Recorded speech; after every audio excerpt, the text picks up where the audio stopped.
No, kuya. Bablog ko lang, no.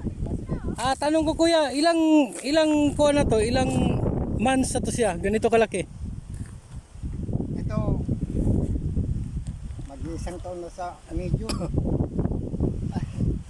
Isang taon na sa May or June. Oh. So, excuse me mga kalamat, no. So, ang harvest time nito after 3 months mula pagbunga. Mga 90 days. Gaya nito, kapag binalit ko ito, 50 days to 60 days, pipitasin na yan. Pitas na. So, kita nyo mga kalamat, 50 to 60 days, pitas na. So, ngayon, ito siguro, mga ilang buwan na to, kuya? Mga 1 month. Yung, Itong bunga na to. ito. Oh, sige, oh, yan. Ang mga 1 month. So, plus 60 days. Hindi ito parehas. Dalawang klase. Ganon kay Juan, yung sa kanya, yung pinatubo. Oo. Ito, markot. Marco to. Oh, Yun, seedling. oh, seedling ito, markot. Kapag ito, itinanim mo, kapag nabuhay, meron ka agad. Oo. Kaya pala, maliliit. Meron na. Napagbintaan doon sa kabila, seedling yun. Wala pa akong napagbintaan ito. Ito, nakapagbintaan ako ng 30,000 dito. 30,000 ha? Ilang 30,000. hektarya? Isa? Ah, Mga ilang hektarya to? hindi, ito lang, yung kalahati lang. Ito lang dito, yung Doon sa kalahati. kabila kasi seedling yun, kumbaga, mumpisa lang mamunga. Biruin mo mga kalamat. Sa kalahating hektarya, estimated kalahating hektarya, nakapagbinta na siya ng 30,000. Walang ito ng kalahati hektarya, mga 400 lang siguro. 400 lang pala. Pero nakabinta na siya ng 30,000. Ito, itong buwan nito, mapagbibintaan ko nito. Basta dire-diretso na yan. So mga siguro mga 60 days service sa lahat to. Itong maliliit. Oo. Sa ilang piraso kuya? Sa 1 kilo?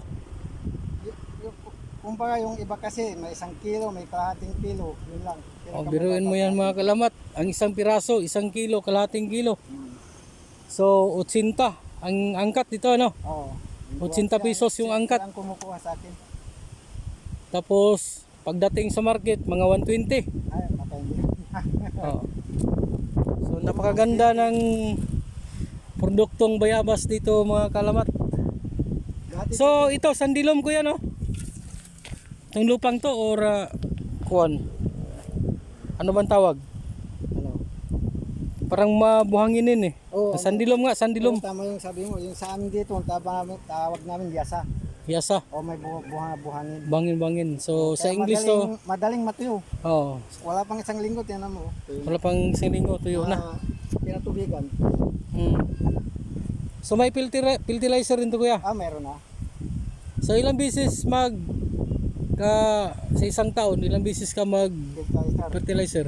Pwede gusto mo fertilizer, isa, 2 beses sa isang taon. Isang taon.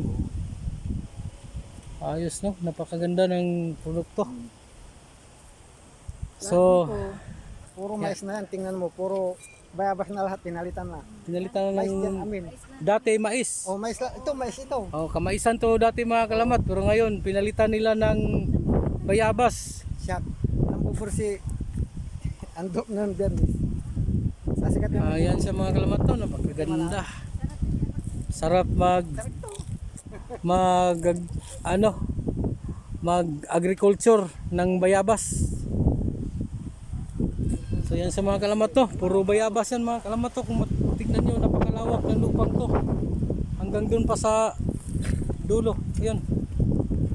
Yan, yung matanda na. Yan, may libo yung tinanim dyan. Bagong tanim yan. Bagong libo. Libo. Libo. Oh, bagong savings yan po. 1.7.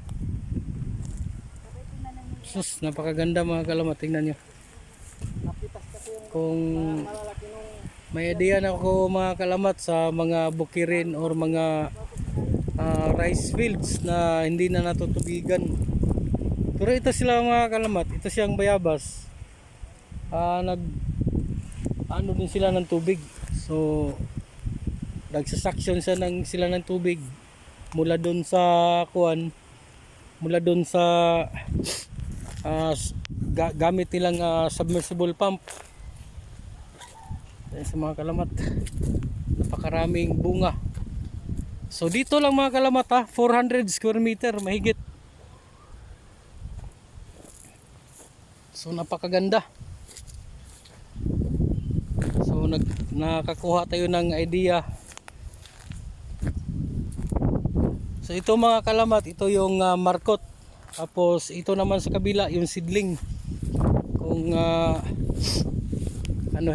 kung tawagin nila. Ito yung mga seedling, yung kabila markot. So ito mga kalamat, no. Papakita ko sa inyo mga kalamat yung sample. So ito yung sample mga kalamat, no. Tingnan nyo. Yan, ganyan kalaki mga kalamat.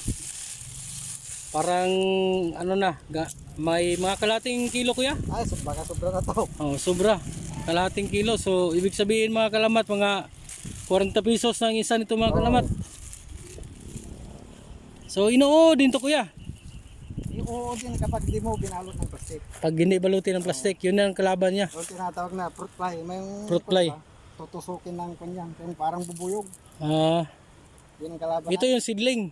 Oh, sabi ito na itinanim, ngayon lang ito mamumunga. Ngayon lang mamunga. Oh. Pero sabay nung markot. So yun sa mga kalamat, napakaganda mga kalamat. Itong plantasyon ng kanilang mga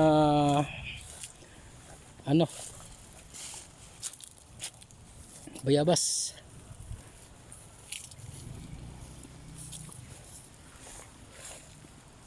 So usually kuya, saan to binabagsak? Ay, may kami yung buyer. Papuntang Baguio. Kaya hindi ko alam si Antol kung saan niya binabagsak. Marami siyang suki. Dahil na ganito karami yung bayabas, kulang pa rin ito na ibabagsak. Pero saan galing yung mga seedlings to kuya? Dito na sa amin. Dito lang. Kami na ang pinakamatagal na nagtatanim dito. Ano to? Yung kuwan lang, yung buto. Oh, buto. Yung pwedeng yung kakainin mo, tanggalin mo yung buto. Tanggalin buto. Ano yung buto? Ibilad pa? O patuyuin lang? Patay. Kaya lagay mo sa ibabaw ng lupa. Tabunan mo kaunti lang. Huwag mong tabunan masyado. Baka dito. So yun sa mga kalamat. Tingnan nyo gaano kalawak yan mga kalamat. Kung ako dito mga kalamat kuya, wala bang binibintang lupa dito? Tama natin na saging. Saging, bayabas.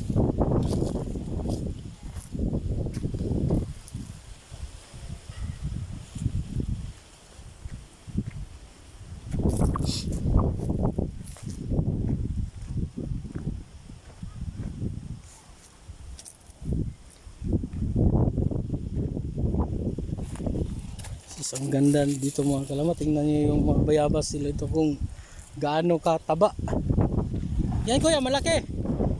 Malaki din. So ito pa isang sample mga kalamat. Tingnan nyo kung gaano sa kalaki. Yan sa mga kalamat. Tingnan nyo. Yan yung produkto nila mga kalamat. Napakalaki.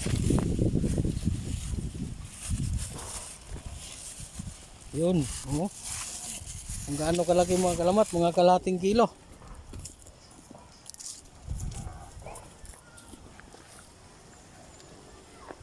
So yun lang mga kalamat, no. Maraming salamat. Sana'y patuloy kayong tatangkilik sa aking YouTube. At sana'y sa sunod na vlog ko mga kalamat, malalaki na yung mga bayabas na maabutan natin dito sa farm. So yun lang. Don't forget to subscribe, like and share para lagi kayong updated. So maraming salamat. God bless and see you next time.